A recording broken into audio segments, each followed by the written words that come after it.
Bienvenue dans les Mémoires du Mythe, un podcast audio dédié à l'horreur et au JDR. Ce format est produit par l'équipe de Globtopus et est permis grâce au tipeur. Installez-vous confortablement et si possible, mettez un casque. L'aventure démarre. Célia, tu fais un rêve. Dedans, tu cherches quelqu'un pour lui demander conseil. Et tu ne trouves pas cette personne. En te réveillant, tu te rends compte que c'est Howard que tu cherchais dans ce rêve, mais dans le rêve, tu l'avais oublié qui il était. Et donc, tu te réveilles un petit peu perturbé par ce rêve. C'est pas un cauchemar à proprement parler, c'est simplement quelque chose qui te fait réfléchir un petit peu par rapport à ta situation, Tu ne peux pas t'empêcher de ressentir malgré tout une certaine excitation à l'idée de revivre des aventures, on peut le dire, et que ça t'éloigne aussi de cette vie d'avant que t'aimerais oublier et que tu as du mal à oublier, mais que tu te rends compte qu'il devient de plus en plus facile à oublier quand tu vis ce genre d'aventure. Comme j'ai du mal à retrouver le sommeil, je vais à ma fenêtre. Et j'ouvre un peu la fenêtre et je regarde dehors.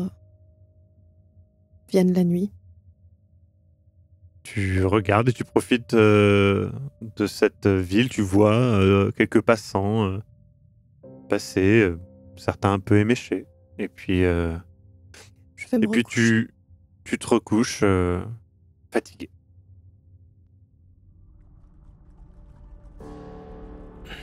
Luca, tu ouvres les yeux. Autour de toi, les mouches. Partout dans tes yeux, dans tes narines, dans ta bouche, cette odeur de cadavre, ce tremblement. Tu entends une voix d'outre-tombe qui appelle ton nom, qui réclame ta présence. Allez.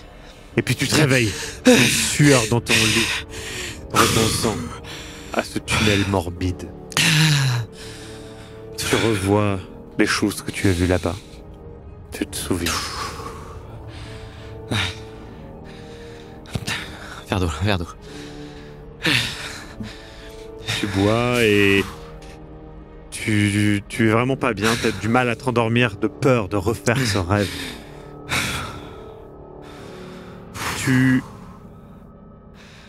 Ça va aller. Tu as vécu des choses traumatisantes il y a longtemps. Tu pensais un peu les avoir dépassées, mais tu te rends compte en replongeant dedans que c'est toujours là. Et puis, tu te rappelles que dans le rêve, il y avait encore cet étrange visage d'or où tu as vu ce reflet. Mais tu essayes d'effacer la pensée de ton esprit et puis tu essaies de retrouver le sommeil sans réussir. Raymond, tu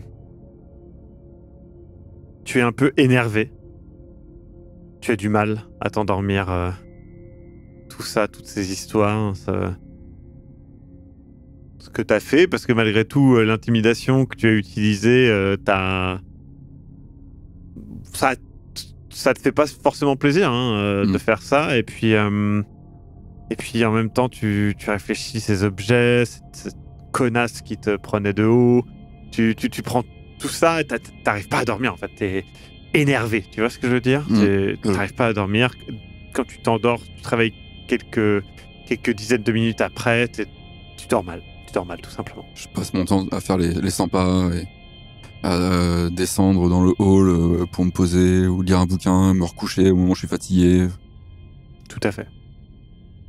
Vous vous retrouvez tous les quatre en bas. Vous voyez que Elias Jackson a clairement l'air cadavérique. Mauvaise nuit.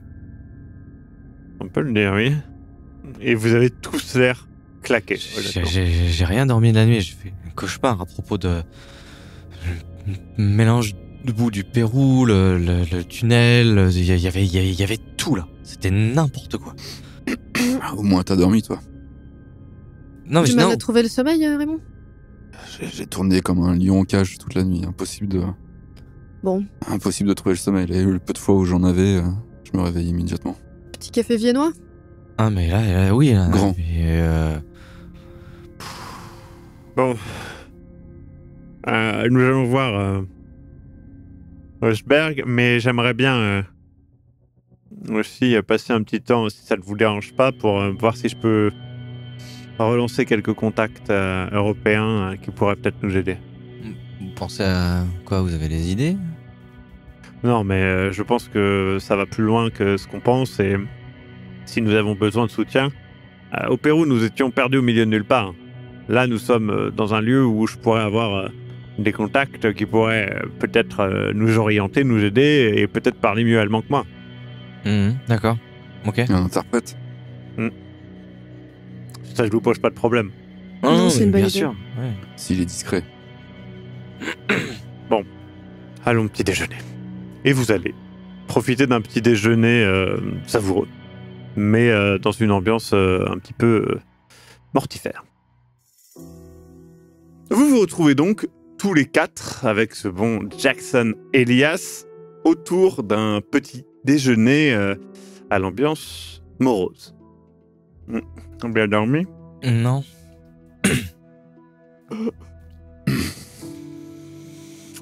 Une belle journée qui s'annonce. Oui. Ils ont encore du café.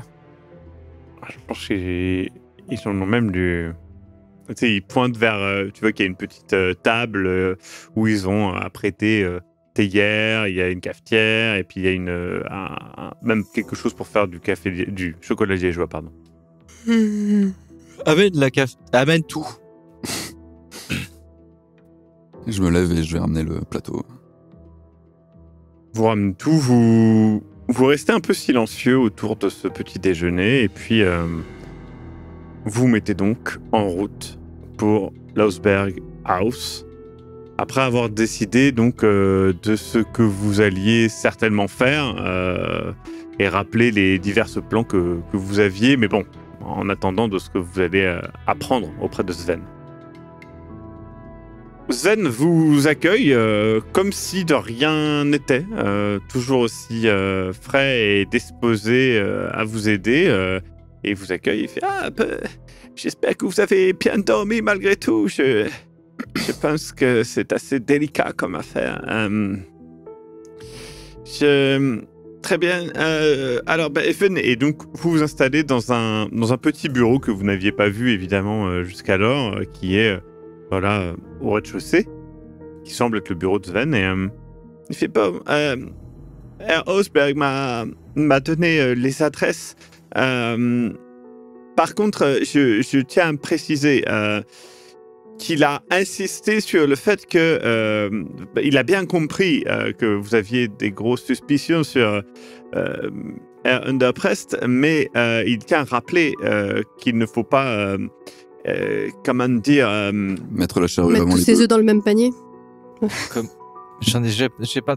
Oh, vous faites chier, je voulais trouver un truc aussi. Non, mais il n'est pas le Voilà. seul à avoir été intéressé par cette tête, donc je pense que... Il ne faut pas vendre la peau de l'ours avant de l'avoir tué. Merde. Et du coup, il... C'est pas grave, Lucas, t'es pas obligé de... Une petite expression danoise peut-être pour nous, Lucas? Tu sais, je grommelle dans mon coin, mais je cherche quand même dans ma tête. Je cherche à dire un truc. Et du coup, tu commences à dire une expression, tu mélanges avec une autre, et tu t'arrêtes en plein milieu. Et tu sais, je le regarde en souriant. Très bien. Donc, voici donc là où résident les diverses personnes. Donc, j'ai la liste de là où ils résident jusqu'à maintenant. Comme je le rappelle, la police a été assez claire sur le fait que vous ne devez pas sortir du territoire jusqu'à ce que cette affaire soit réglée selon eux. Je rappelle aussi que Herr Osberg garde confiance dans l'enquête de la police et vous demande malgré tout de ne pas outrepasser, dirons-nous, la loi. Vous inquiétez pas. Très bien. Donc voici les adresses de Lady Jameson, du comte Tchaikovsky, de Monsieur de Port-Safin, et voici aussi pour donc Monsieur Walker, Monsieur Tsersnin, Underprest et Monsieur Colson. Comme vous pouvez le voir, Monsieur Underprest habite bel et bien ici à Fienne. De manière... je veux dire de manière... il est autrichien, permanente. oui. Ok. Très bien. Et au niveau du tunnel, Nous avons commencé les travaux. Nous manquons un petit peu de mains, dirons-nous, musclées. Moi, je vais venir, moi. Moi, je vais venir. Vous êtes sûr? C'est une tâche un petit peu ingrate. Je Il y a voudrais pas pas de... que vous Non, non. vous abîmiez plus que de raison. Non, mais pas de problème. Ça, c'est des mains qu'on travaillait. Puis si je monte mes mains, justement... Ouais, t'as des mains bien calleuses et du coup, il fait « Ah, effectivement, excusez-moi, je ne savais pas. » non, pas de problème. Mais fort bien. Écoutez, je pense qu'il n'y a pas de souci. Allez-y. Je pense que quelques personnes parlent anglais sans problème.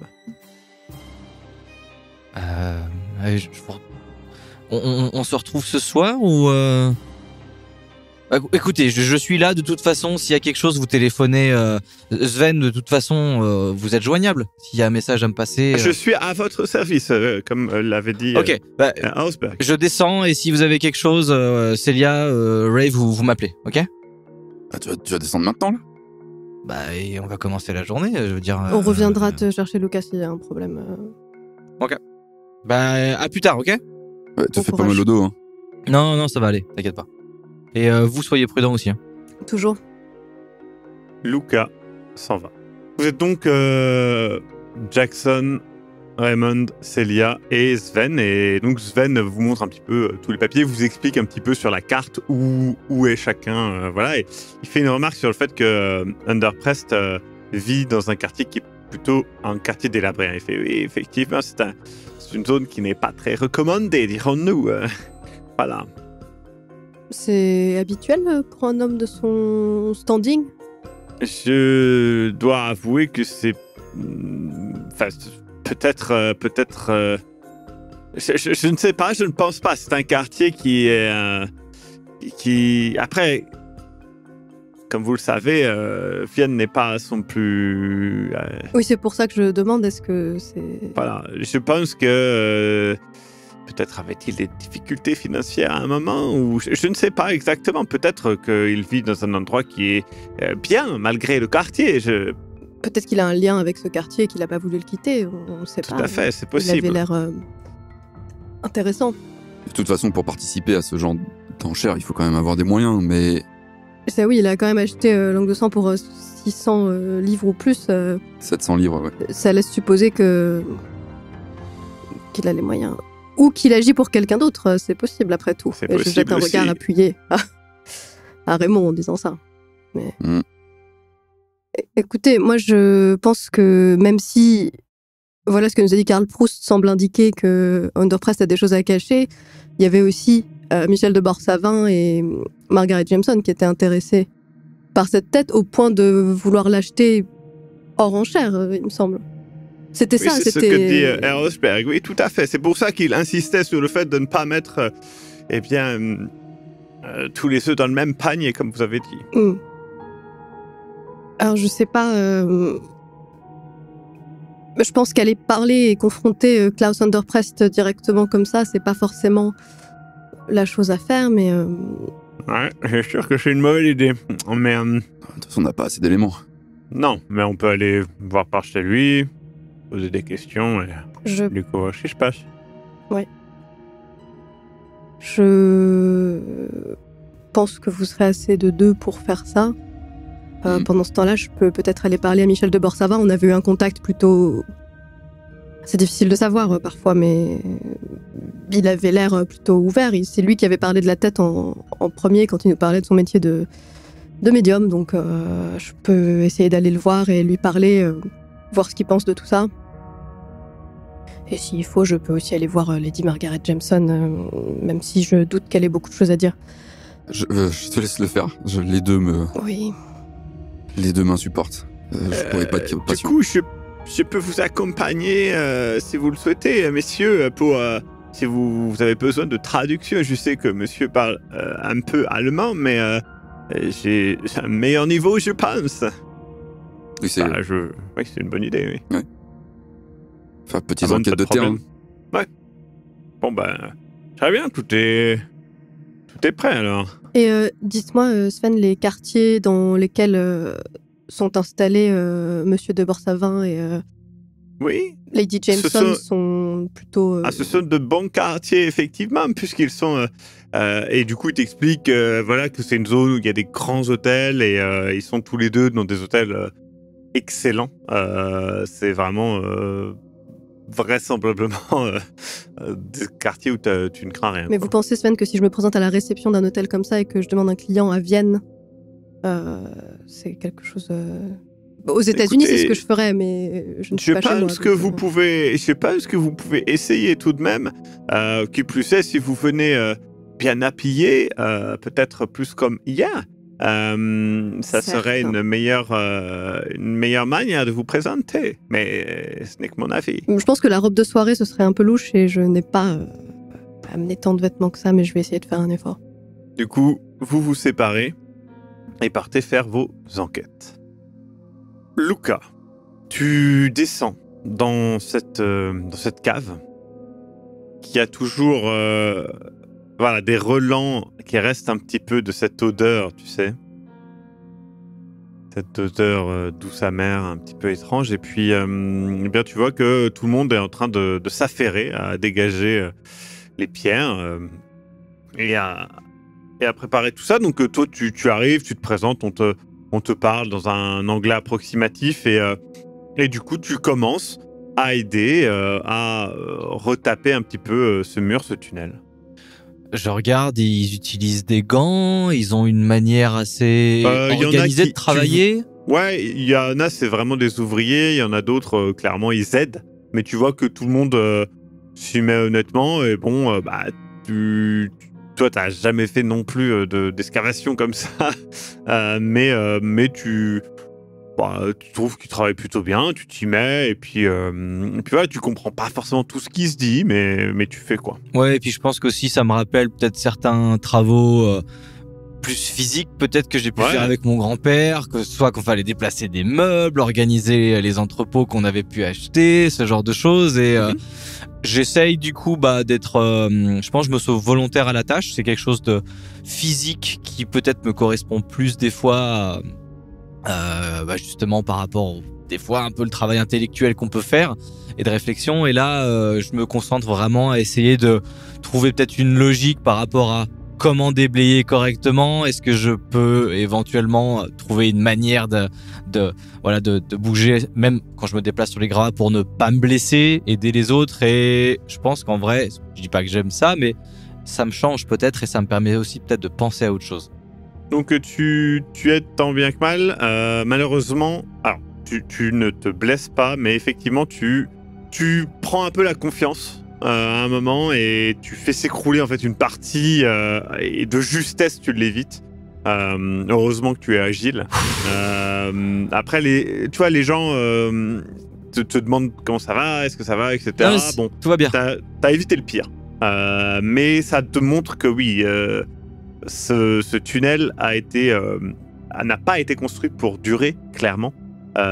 Et ça te montre aussi le fait que il y a cet environnement est dangereux. Ouais, voilà. Il y a un vrai danger à être là et à aider là-dedans. Tu te rends compte que c'est quelque chose qui t'est pas arrivé depuis le Pérou, hein, en fait, honnêtement, d'être confronté à un danger réel, comme ça, que tu peux voir où la mort est présente. Et donc, tu t'investis plus sérieusement encore et j'essaie tu continues de faire attention aussi, mais je veux avancer.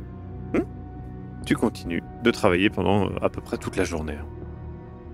Célia, tu avance dans les rues de Vienne, après être apprêté, j'estime correctement, hein, selon toi. Je mets une tenue qui fait peut-être je bosse pour ces gens-là, tu vois. Enfin, je vais pas parce que j'ai pas de quoi. Tu cherches je mets pas une robe de faire, soirée, je cherche pas à faire ce que je suis pas. Je mets une tenue de peut-être je suis leur médecin, tu vois. Je sais pas, mais. Tu vas voir qui en premier. Borsavin. Michel de Borsavin. Très bien. Tu arrives donc dans son hôtel qui, Zen ne t'a pas menti, est un très bel hôtel à la française, justement.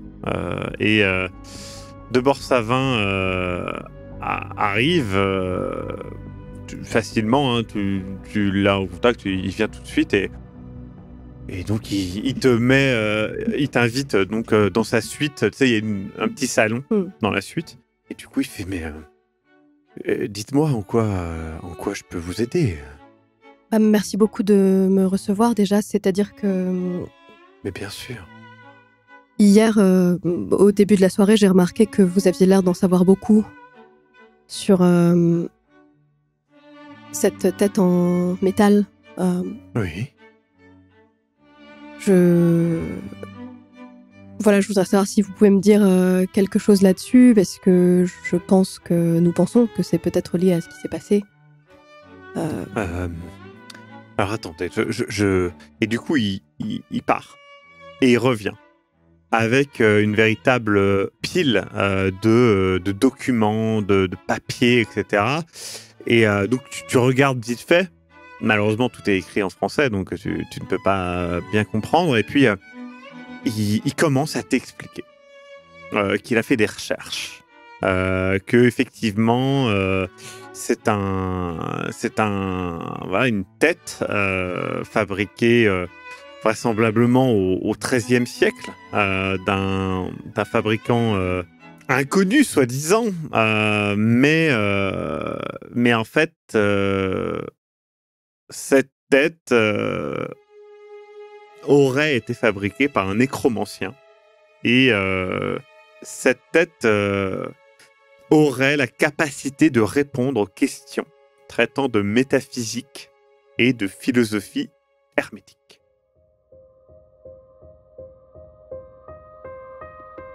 Vous venez d'écouter Les Mémoires du Mythe. Écoutez nos épisodes sur www.globipodcast.fr. Retrouvez la liste complète des épisodes en description. Le rythme de publication est d'un épisode chaque mardi et chaque samedi. Les joueurs et joueuses sont CC Trouille, Eric Da Silva et Sirmas Cox. Je suis, moi, le maître du jeu, Maxime Robinet, et l'audio est monté par Ez. Les musiques utilisées viennent du site Epidemic Sound. Soutenez-nous et obtenez les épisodes un mois en avance sur tipeee.com/sombre-machination. À très bientôt.